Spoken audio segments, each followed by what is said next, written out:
I think that when most people see me, they assume that I'm a normal college student. What they don't realize is that I'm actually disabled, living with an incurable genetic disorder called Marfan syndrome.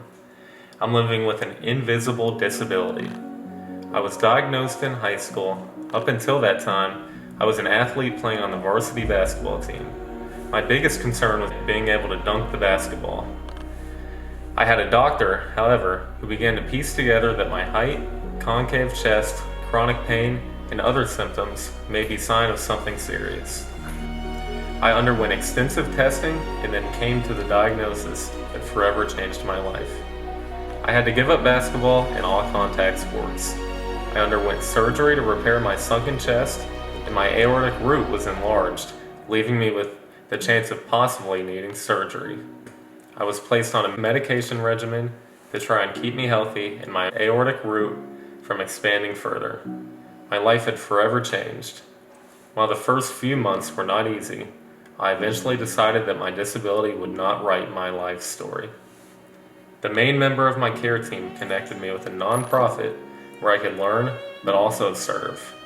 I began sharing my story on social media with newspapers to help spread awareness, as most people with my disease do not know that they have it, leaving them with an increased risk of dying from aortic tear or an aneurysm.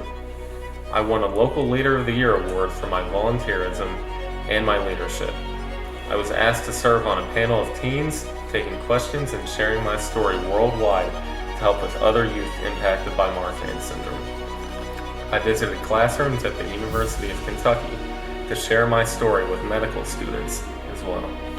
I authored multiple proclamations that were signed by Kentucky's Governor Beshear to highlight that not just my story, but to hopefully save lives through awareness.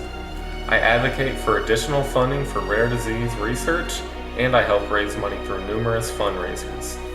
I'm graduating from the University of Kentucky College of Health Sciences in December, where I've maintained a 4.0 GPA while working at UK Chandler Hospital. I'm on my way to becoming a physician's assistant, and I want to give a voice to all of those living with invisible disabilities. Once I'm a practicing PA, I'll have a unique level of empathy for patients living with chronic pain, disability, and incurable diseases because I'm one of those people. I'm Luke Wiggins, and I'm rebranding what it means to be disabled.